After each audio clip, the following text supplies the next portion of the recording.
I don't like Harleys. There, I've said it. They bore me, I don't like how they look, and everyone that rides them scares me because they're either in a gang or they're a 60-year-old dentist. But I have never actually ridden one. So to confirm my prejudice, I rented one and rode it over 1,200 miles in just 3 days.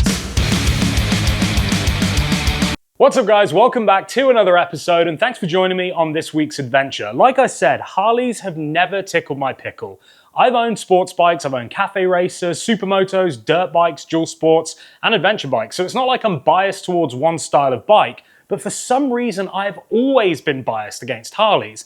I don't know where it started, I've just never thought they were particularly cool, and I think a lot of that comes down to the image. This week I had the opportunity to ride out to Carmel for the Quail Motorcycle Gathering, which is one of the most exclusive motorcycle events of the year. And last year I actually did do it on a Harley, but it was the Pan America, which I'm not considering a proper Harley because it neither looks like one nor sounds like one, and I've never seen it being ridden in Sons of Anarchy. I partnered with Eagle Rider, who are a motorcycle rental company with locations all over the US, and they've got a huge selection of bikes on offer, and there is the flexibility of doing round trips out of one spot, or you can do a one-way, so for example from San Fran to San Diego, and then you get to experience the whole of Route 1.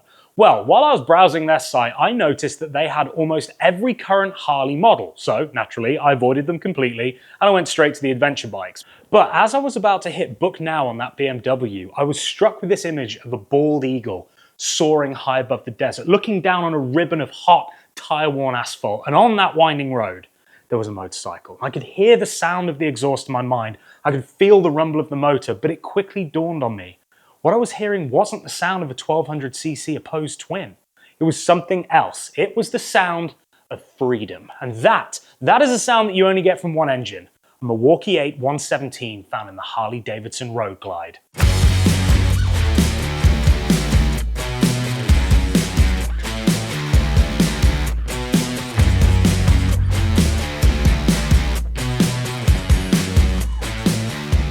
2 days later, I found myself at Eagle Rider Las Vegas, and after a quick check-in and safety briefing, it was finally time to prove to myself that I'd been right all along about these low-octane lazy boys. For the next 4 days, I'd be captain of the HMS Road Glide, an 838-pound motorcycle monolith powered by a near enough 2-litre V-twin engine making 105 horsepower and a whopping 130 foot-pounds of torque. And to put that into perspective, that is 50 foot-pounds of torque more than a 1000cc Honda Fireblade. Oh, and it also weighs twice as much. My mission was to make it up to Carmel by nightfall, but to spice up the ride, I had planned a 2-hour detour through Death Valley, the hottest, most remote place in America.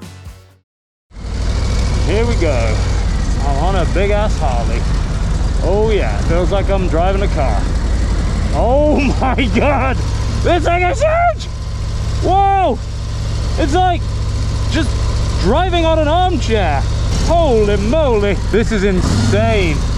Yeah, it's gonna take me a couple of minutes just to get used to just how enormous this is.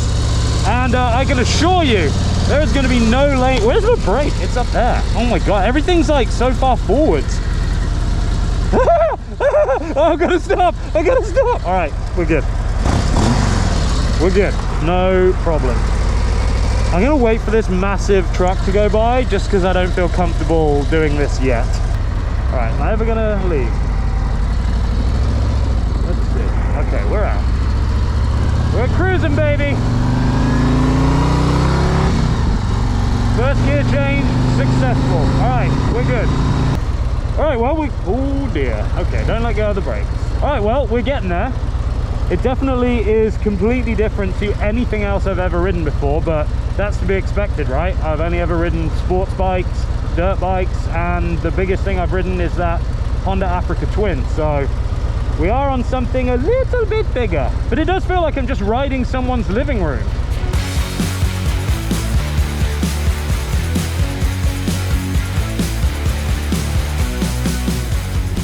All right then, we are topped off with fuel, we are topped off with water. Next stop, Death Valley. I'm on a Harley, riding through the desert. I've never ridden one, they're really heavy. They make a nice sound, but they look ugly. They're ridden by dentists and guys who like leather. But here I am, I find myself riding one and enjoying it. Maybe I also like leather. Let's find out on this trip together. Da, da, da, da. Riding a Harley through the desert.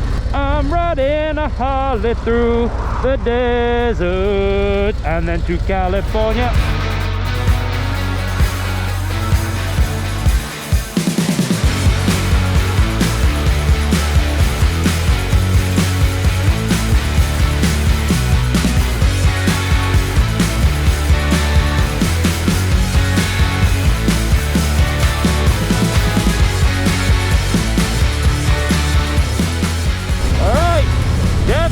National Park, here we come!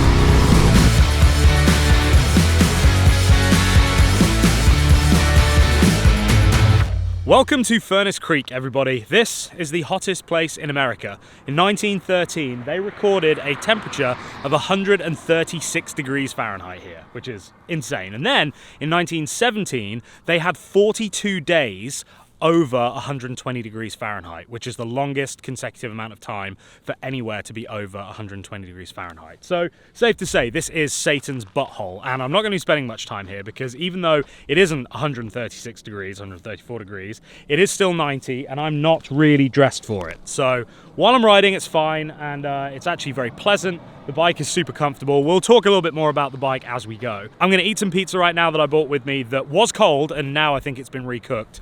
And then we'll get back on the road because we've still got about another 7.5 hours of riding to go. It's actually not that cold now. So as I sat there and ate my saddlebag slow-baked leftover pizza, I couldn't help but stare at the bike.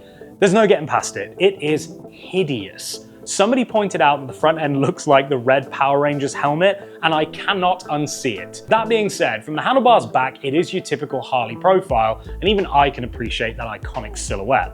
When I first picked the bike up, I was a little bit disappointed with the color. In my mind, I was picturing a mean-looking all-black bike with some chrome, but the longer I live with the Whiskey Fire Orange, the more it is actually growing on me. But that front end, I just can't understand how it was ever approved. After leaving Satan's anus, Furnace Creek, I finally got to get a feel for the Harley and the twisties. And for those of you sensible folk like me who have always stayed away from these petrol-powered porch swings, I'm riding a 2024 Road Glide, which I believe is a model below the Astro Glide, and it has a kissing cousin, the Ultra Glide, which has a batwing front fairing that attaches to the handlebars versus the frame-mounted fairing that I have on my Road Glide. So the idea being is that it's less weight to manhandle when you want to turn the bars, which should, in theory, result in easier low-speed maneuverability. Now, the jury is still out when it comes to which fairing is better for blocking the wind, with people on the forums arguing that whichever model bike they own is the best one, and if you disagree, then you're stupid. Typical forum stuff. What I will say though is that as I started to get used to the titanic proportions of the bike,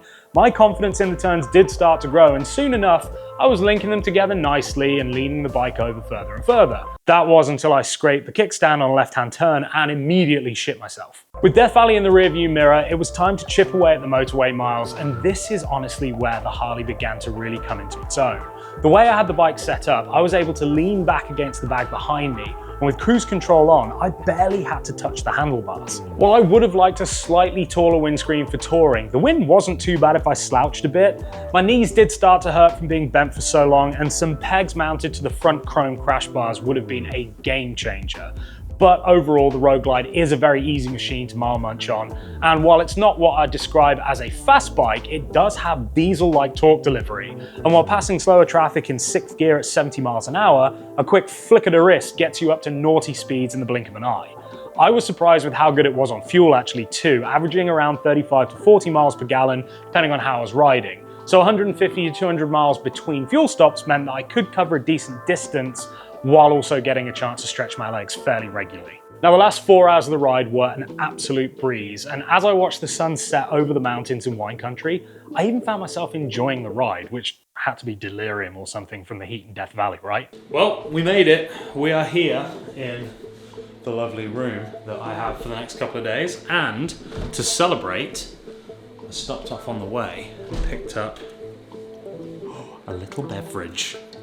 So, cheers everybody to a safe, fun ride through The desert, the mountains, some like farmland, more mountains, green lush rolling hills, and finally the beach. So check out my stats for the ride. 9.3 hours on the bike. We did 581.4 miles. We got 38.5 miles per gallon, and our average speed was 62.5 miles an hour.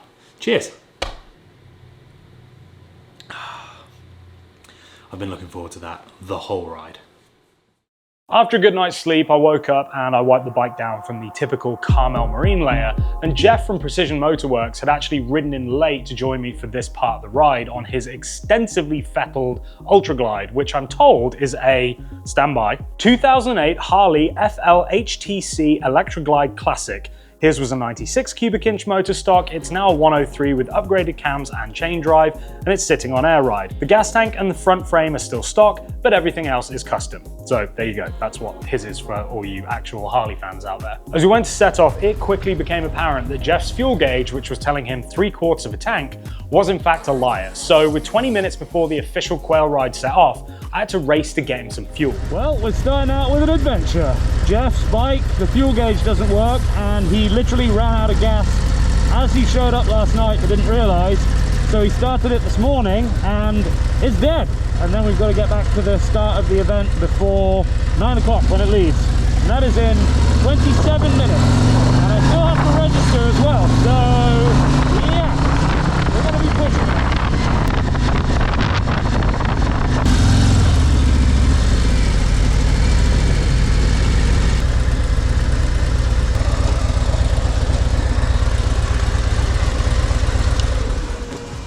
Do you guys sell gas cans? Yeah. Yeah? We have a 5 gallon and a 2 gallon. 2 please. Okay, let me go get you one. Thank you so much.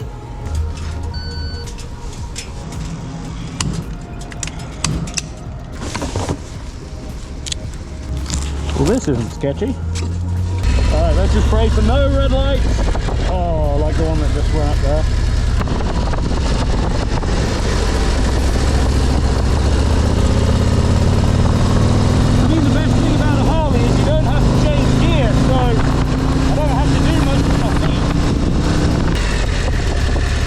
Fuel delivery for Jeff. Hello. Thank you. You're welcome. That's 2 gallons. Somehow we made it by the skin of our teeth and we joined the group for the annual Quail motorcycle ride. So this was actually the first time I'd ridden with another Harley, and I'm ashamed to say, but it felt really cool. I don't know if it's just the vibrations or whatever getting into my head, but I was really starting to enjoy riding the Harley. And I think now that I'd gotten comfortable with the handling and the position of all the controls, I wasn't so much thinking about how I was riding it, but why. Now, this is the first time that I've seen Jeff in over a year, since his son's wedding, in fact. And you may remember Jeff as the guy that built my Golf R, which is sat here broken, but he's going to fix it soon. But outside of YouTube, me and Jeff have honestly become like family, and we live a long way from each other, especially now that I'm here. So being in Carmel together, doing something we both love, sharing this experience is definitely a memory that I'll keep forever. Doing it on the same type of bike actually added to that shared experience, and so as we flowed our way through the hills of California, taking in the breathtaking scenery, it was all starting to click. And then I scraped my footboard on a sharp turn and shit myself again. We pulled up at Crew Winery for a quick pit stop, and as I looked over all the bikes that we were there with, I felt a bit guilty. I've always judged Harleys and their riders for years, but now that I was on one, I was starting to get it. I wasn't sold on the handling and certainly not the looks, but the overall riding experience was undeniably enjoyable. And in the past 24 hours, that machine had brought me across 2 states, through breathtaking parts of the country in absolute comfort and security. And now it was wafting me through the countryside with my mate enjoying the sunshine. At this point, I would say I was about 90% comfortable on the bike, but just as my confidence began to grow, those low-slung footboards or the kickstand would drag on the floor mid-corner and slap the confidence right out of me. It's not even like I was trying to lean the bike over too far. This was happening during normal riding. Now, you might tell me to stop expecting the Road Glide to handle like a sports bike, but the problem I faced was that our next stop was Laguna, Seca, and we were going to do hot laps.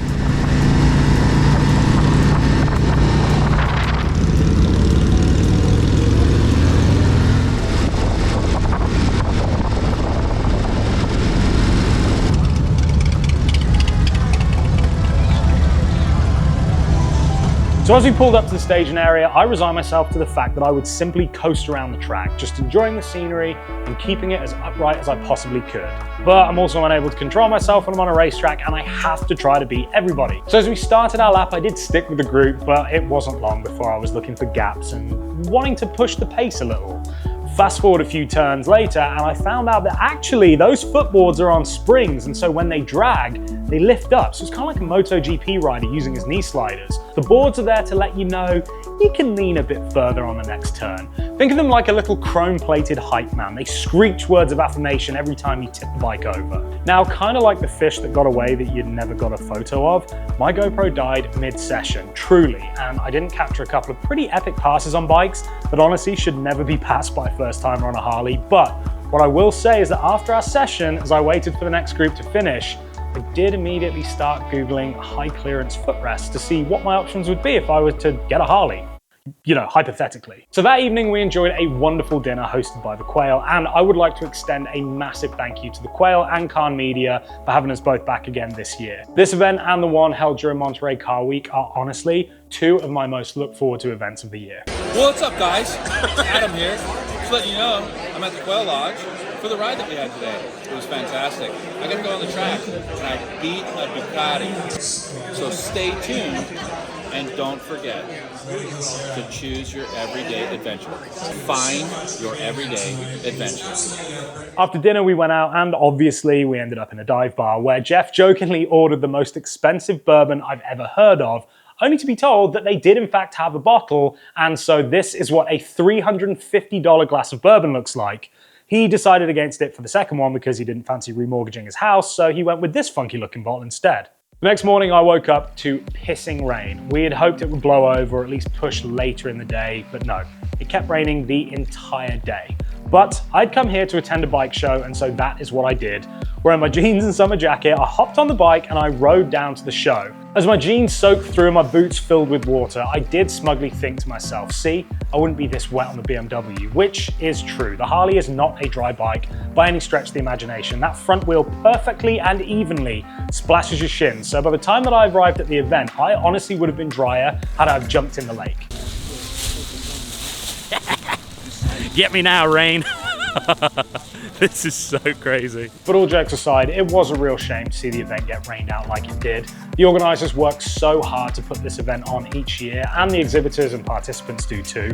That being said, people's spirits were still high, and there was a lot of cool bikes still out on display. This 1932 Harley Davidson VL really caught my eye. Am I becoming a Harley guy? It wasn't only because of its aggressive style, but because it was sat out in the rain next to a Daredevil trophy from 1935. And it's just so cool to see a 92-year-old bike out on display in these shitty conditions with its spirit still as strong as ever. Oh my goodness. My honor, as you know, yeah, this is pretty grim. So I want to go and check out two things. It is the 25th anniversary of the Ducati 916, and it's the 30th anniversary of the Hayabusa, or maybe the other way around. So I want to go and see those for sure. I think I see the Ducatis over there. That's one of the things that I definitely wanted to check out while we were here. So let's go and look at those. And then I may have to switch over to my GoPro because my camera's getting absolutely soaked and I don't want to kill it. What on earth is this thing? Is that not the wildest Hayabusa you have ever seen?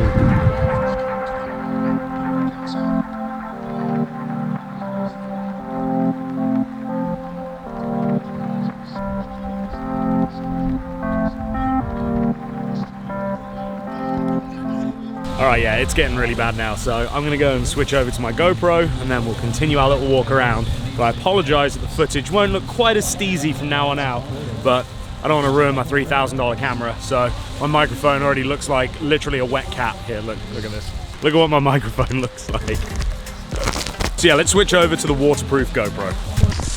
And we're back. Now I always say there's no such thing as bad weather, just bad clothing, and I am in bad clothing. Probably should have checked the weather before I came. I looked for the day that I was riding, but I didn't look at today because I just assumed that, you know, we're in Southern California, so it should be nice and sunny and palm trees and beaches, right? Gross. Ironically, in Havasu right now, it's 90 degrees and sunny. That's why I'm... Oh God, I got burps. That's why I moved there. So you have to be prepared for the ones that you're not, and how that's going to affect you. So what is this? This is my Dragon Age. That is That's my insane. daily bike. Your daily? What do you ride? Hell? What's everything made from? It's metal and fiberglass. Okay. I welded, I extended the fenders with metal and then worked with fiberglass. I'm a sculptor. Okay. So first I make modeling from clay, Yep. then molds from silicone, and then work with fiberglass. Wow, it's amazing. I tell you what, it doesn't. Oh, that is a big old smudge. You see me? I'm doing my best, guys. I'm doing my best. I absolutely love the like 90s bikes. I think if I had to pick an era to stay in forever for the bikes, it would be the 90s. The old RVFs, VFRs. I had a CBR 400, which I loved. And then the Ducatis as well, the older Ducatis. So I think it's because growing up, before I could actually ride motorcycles, I would see these bikes and I would just absolutely lust after them. And now that I'm older and I can ride bikes and I can afford these bikes, well, some of them, they still have that same like appeal that they had way back then. I remember Carl Fogarty riding the Ducati 916s and just thinking they were the coolest looking bikes. And I still do. I mean, they are just beautiful. I would have one of these in a heartbeat. it's raining sideways. Oh shit, there's umbrellas going. Yeah, I just had visions of that umbrella smashing into that custom Hayabusa. I mean, don't get me wrong, the new Ducatis are absolutely stunning as well. And I would also have this in a heartbeat, but those 916s are just something special. Now, I've never ridden one, and I would love to, because apparently they are insane. But these BMWs are such good looking bikes. I remember when they first came out, they were on the, I think it was the World Superbike circuit. And the sound of them and everything, they were just like totally different to anything else on track. I did some work for Honda, and I was actually at Imola for one of the rounds of the World Superbikes. And I think it was their first year they were racing. And when they came by on the straightaway, you could tell the Ducati, and then you could tell the BMW. It's just got such a different sound to it. Awesome looking bike, super aggressive. Now look at all the bodywork on them.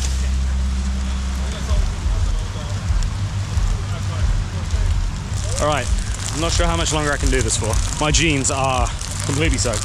That's it, I'm pulling the ripcord. It is too wet. I am literally soaked through. My jeans completely soaked, my boots completely soaked. And I've got to dry them out because I've got to wear them to ride back tomorrow. So back to the hotel. Jeff was having issues with his shifter on his bike. That's why he's not here. So hopefully he's got that fixed so he can ride home. Whew, I would say that we'll just go to the pub, but I don't want to be hungover for my ride tomorrow. So I don't know what we're gonna do.